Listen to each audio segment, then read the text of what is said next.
This is Frank Islam, Chairman and CEO of FI Investment Group and your host of Washington Current Review, where we interview leading voices from business and politics that impact you, the viewer. Today, our guest is Lalit K Jha. Thank you. Lalit is a good friend, and he's a Washington correspondent for the Press Trust of India, which is one of the largest newspapers in India. We are so fortunate to have him on our show. Welcome to our show. Thank you very much for coming. It's my pleasure to be at your show. Thank you very much. Tell me a little bit about yourself.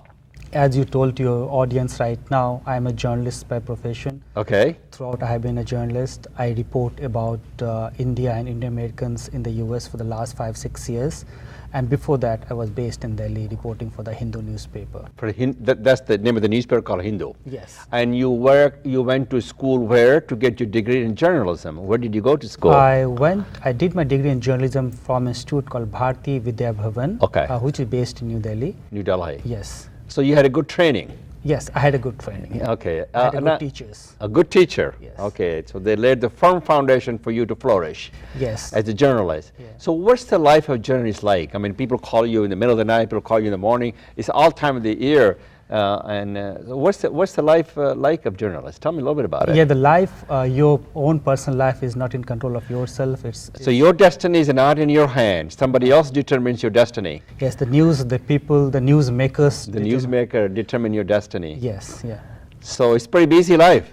It is indeed, yes. So, but you also work here in the United States and as a journalist, and you work as a journalist in India. What are the differences and the challenges between the two countries in terms of being a journalist? And both are democratic countries, so yes. there's a freedom for press in both nations. So if you have to compare or contrast, what would you say are the differences and the challenges are? See, in a sense, both being the largest democratic countries of yes. the world, where the press, there's huge freedom of press there, and the press plays a very vibrant role in the democratic system. That's why we call the fourth pillar of democracy. So the basics of press freedom in both India and the United States are the same. As a reporter, I don't find much differences between what I did as a reporter in Delhi or what I'm doing over here. But being a foreign correspondent for an organization changes a little bit. Here you cover issues on international level or a specific community-related, Indian-American related sure. issues. That's sure. where the basic difference is. The best thing. What are the challenges? Challenges, you have to be on your toes all the time. Is that right? Yes, it is. And in this age where you have all this kinds of social media, Facebook, Twitter, social media, where the news is broken on Twitter and Facebook, and being a wire. And people get instant information on the internet. Yes, yeah. And by the time they read your story, it's a little bit too old, too ancient, right? So that's the biggest challenge. The challenge that is the challenge. To give to your readers the latest information in time and in factual information. You mentioned and something about the story that you write about Indian Americans. Mm-hmm. Indian Americans in this community are the model immigrant to this nation. They have contributed in every facet of the life, in social, economic, political fabric of this nation. Yes, it did. And not only the first generation, but the second generation continues on that legacy. Mm-hmm. And in this administration has embraced the inclusiveness and openness of every nationality, background, and belief. Mm-hmm. In your opinion, as a journalist, what is your view and what's of the Indian Americans in the political and economic fabric of this nation, and also their contribution to the United States? I am an Indian American, and I take a lot of pride in my history and my heritage. So I would be delighted to hear some of your views on this. I cannot say much except for saying that you are a living example of how an Indian. So I'm a living example of American dream. Indian American. So I embody the American dream. And their contribution to the U.S. society, not only the American society, but also giving back to your country back home, your motherland back home where you came from. Now you have your citizens of U.S.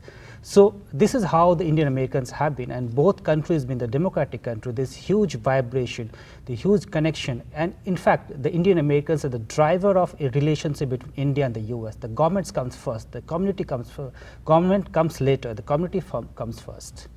So that's what you say. Yes. And it has evolved over the years. You know, when the first generation of Indian Americans came, about They were century- immigrant. They were trying to make their living. It was tough for them to get engaged in politics, right? And you see where they started from, agriculture. Yes, that's true. Then they moved on to cabs and the hotels, motels. And then you see then the next generation. So there has been evolution. Scientist. Now H1B, now the IT revolution came up, the entire IT sector, now the doctors. Now they are gradually moving into the field of public domain, which is politics.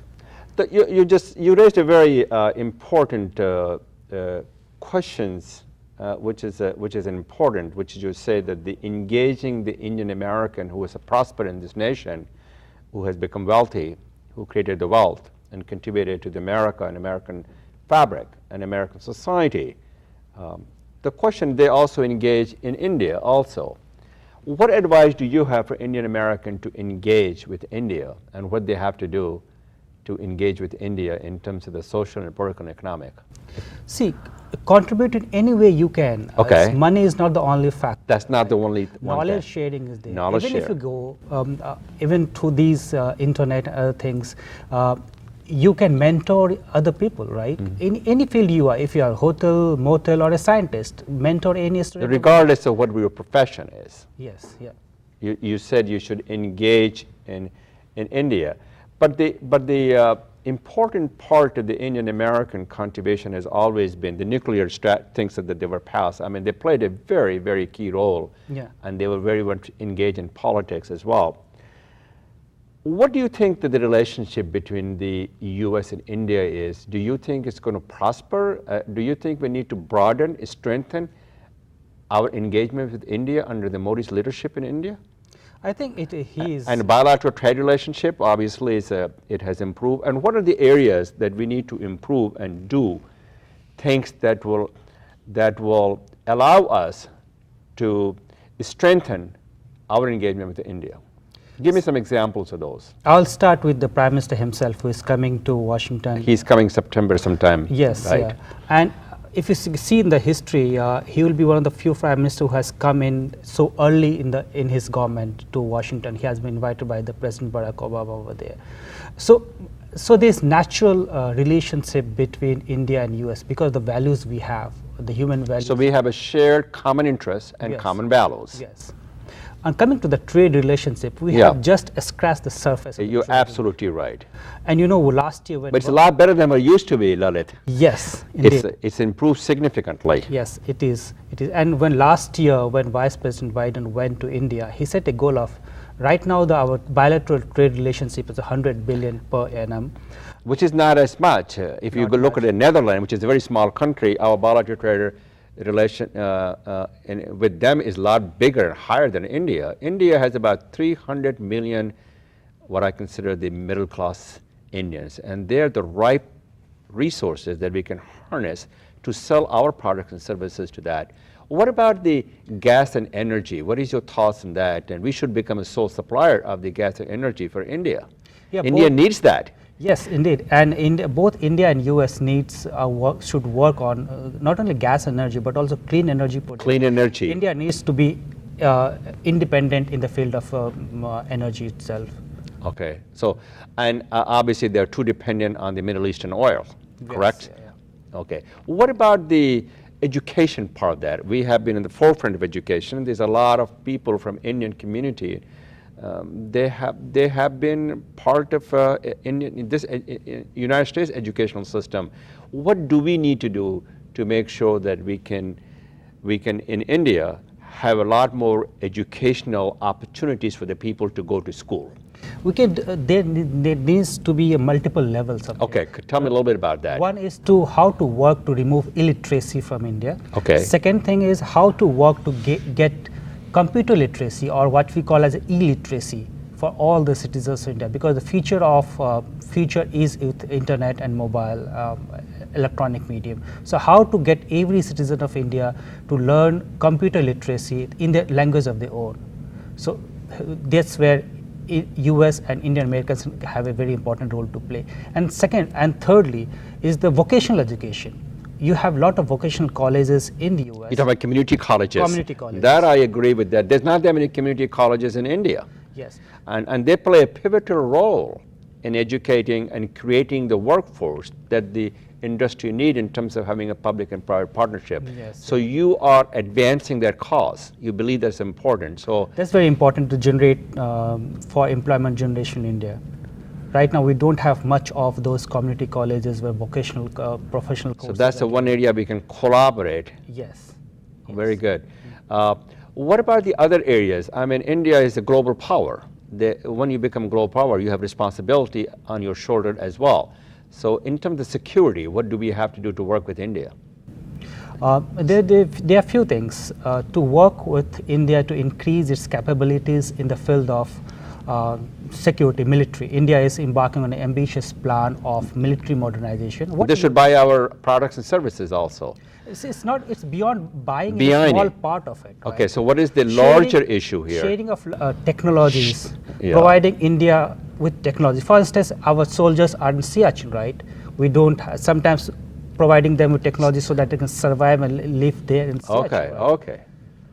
Now, my other question is, in order for India to prosper economically, India has to also take care of the infrastructure. India is sort of a deeply dysfunctional, corrupt society.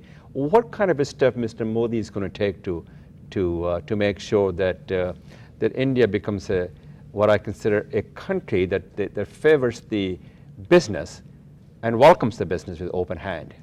I will differ with you a little bit that Okay, India please is a do so. purely dysfunctional, corrupt society. It's not. I did not say this somewhat. Somewhat, I meant to say that. There are good and bad elements everywhere, Sure. in every part of the world. So, but I can see that this is a big challenge for us. Fighting corruption in our country is a big challenge for us, and that's what the new government has given. The people of India has given the new government the mandate to fight against corruption, to make sure that the country is doesn't have much of the corruption over there. So there's a hope and expectation. Yeah, there's a high hope in it. High hope and expectation. Tell us a little bit, audience, that the Mr. Prime Minister Modi is going to be meeting President Obama, not too in a distant future, which is it's not even a distant future. It's in about 3 to 4 weeks. What advice would you have for both of them to strengthen the relationship of the two largest democracies of the world?